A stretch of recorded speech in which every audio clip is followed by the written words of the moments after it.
Hey guys, it's Mike Denise here, and today we're going to be talking about angiosperms and specifically dicots. So previously in the other video, I talked about a little bit about gymnosperms, angiosperms, and we didn't go too much into it, but today I'm going to show you some seed examples of a dicot.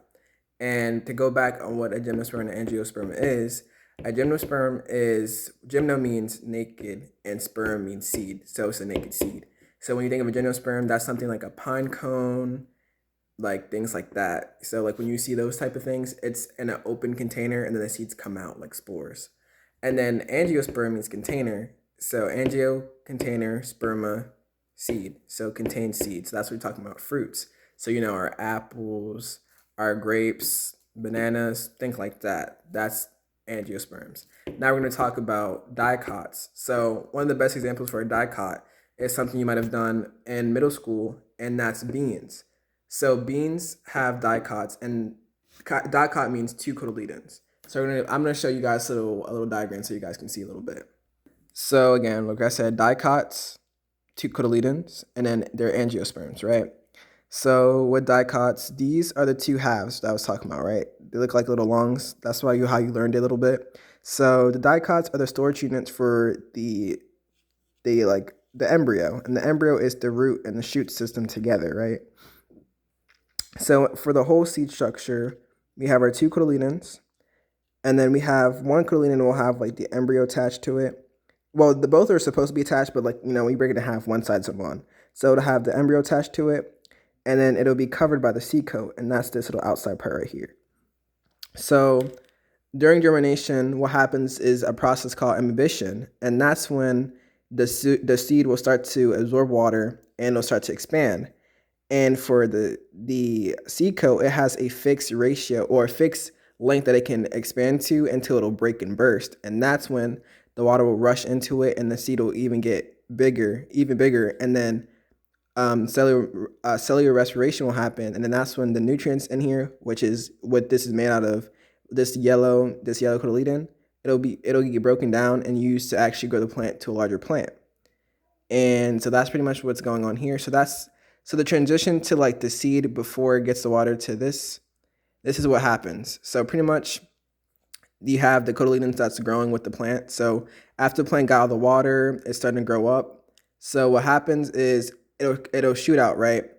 And it'll have its cotyledons. And what happens with the cotyledons, again, they're being broken down and all that nutrients is being transported into the plant. And this is the plant in the most juvenile stage to sprout, right?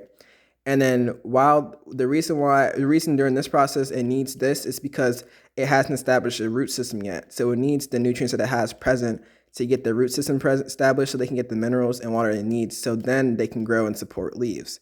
So they go from this stage to this stage pretty much. So that's when they have the cotyledons. The cotyledons are shrinking and being broken down. And then now the root system is growing and establishing itself so they can grow its true leaves. And to go back to the seed diagram, these are the true leaves, but they haven't grown yet. So we have our cotyledons, which kind of act as leaves in a sense, but they're not really leaves. They don't photosynthesize. It's just stored nutrients that the plant has to depend on to become a plant. So now going back, now we have our plant like this. The root system's getting a little more established, and now it can actually start to grow leaves. So we get up to here. Now the cotyledons are start to shrink. They fall off. And then we get our true sets of leaf that grow. And then now this is when the plant starts photosynthesizing and it becomes autotrophic. And autotrophic means it produces its own nutrients and its own energy. So that's the whole kind of life cycle in a sprout in a sense of a dicot, maturing. So one thing is to remember, like with dicots, they need their cotyledon to live and survive because they can't establish themselves without first breaking down the nutrients that's present here to then help them establish the root system. So guys, when you get into growing and you start growing like, beans or any other dicots that's in like that part of the angiosperms, you got to know that they need these cotyledons to actually grow first, and then once they develop the true leaves, that's when they'll be more established and they can actually start to grow on their own. So I hope this helped a little bit to just kind of show you like the process of a plant growing. So it'll be a little more easier for you guys to start growing yourselves. And it's pretty easy, it's just, all it takes is time, consistency, and patience, to be honest. So guys, it's about to be spring for real. So like we about to be outside for real. But I thank you guys for watching. And remember, I may be a plant genius, but you can be a plant genius too. And I thank you guys for watching. Peace out.